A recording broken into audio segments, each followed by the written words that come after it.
mga kasari, kumusta kayong lahat? Today is Sunday. Half day lang po kami. Kung umaga, we are closed. Then pagka 4 p.m., open na po tayo. Maulan din po ba sa inyong lugar sa ngayon? Dito po sa amin, maulan talaga. At medyo mahina yung mga customers na bumibili sa atin. Pero okay lang. Basta importante nakapagsimba tayo kaninang umaga. Ipapakita ko pala sa inyo ngayon yung mga iba ko pang mga paninda, like yung mga cellophanes na mga 1x1, 3x16, ice wrapper, smoke, tiny, mini tiny. Yung pala yung mga asukal natin is wala na, pero kanina nagpabili ako ng 1 sacks of sugar.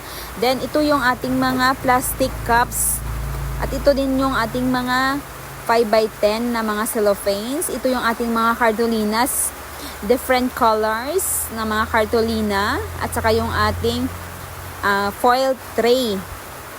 Mabinta din yan sa ating mga kasari.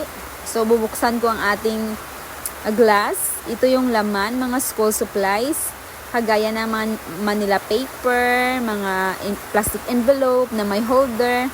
At saka ito pala yung mga iba ko pang mga cartolina na may mga color green, color red. Madami akong binibinta na mga cartolina kasi pag naghanap yung isang bata, panigurado yung kasama niya maghahanap din ng mga kagaya. Halimbawa, blue din yan sila lahat. Kung green.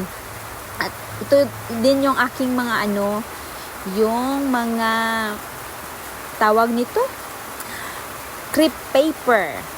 Kanina yun, di ba? Crepe paper. So, ayan mga kasari, yan yung iba ko pang mga paninda. Kasi dapat, hindi lang tayo nag-focus sa mga groceries. Dapat may mga others din tayong mga paninda. At magbubukas pala tayo ng ating nabili noong nakaraang araw. At iyon yung isang karton. Ang laman is yung mga extension wire.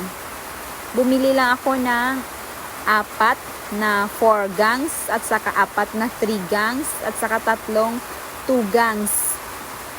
Yan yung ating mga extension wire. Mabinta din yan sa atin kasi meron din tayong mga hardware na mga paninda. At saka 2 box ng paintbrush na maliliit. Size yan? Number 1. Ang benta ko niyan is 10 pesos yung isa.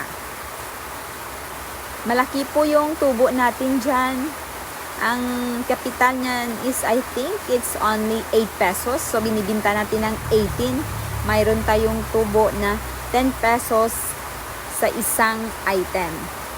Another one, magbubukas na naman tayo ng isang carton na naman.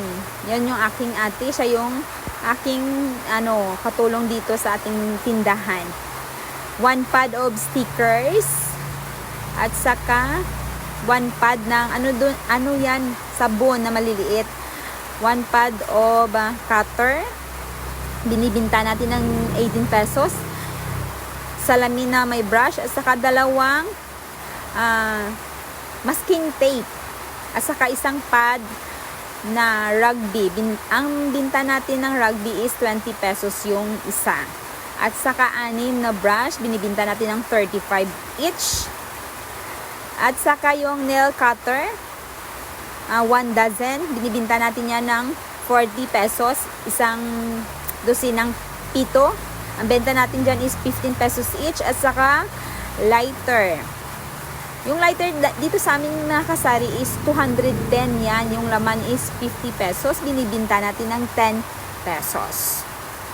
At saka 6 na mga bulb. And of course, hindi mawawala sa atin yung skin fighter. So ayun mga kasari, hanggang dito na lang yung ating video. Salamat sa inyong patuloy na pagsuporta sa aking Bambi Store TV. Thank you so much. Please like, share, and subscribe. Ingat po tayo palagi mga kasari sana po, please, suportahan nyo again yung aking channel. At ito pala yung mga stickers pahabol. So, ang ano natin dyan, yung kapital is only 7 pesos. Binibinta natin ng 15 each. O, diba? Paldong-paldo tayo dyan, mga kasari. Yung ating tubo dyan is 7 plus 4, I think it's 8 pesos yung ating tubo sa isang stickers. Thank you!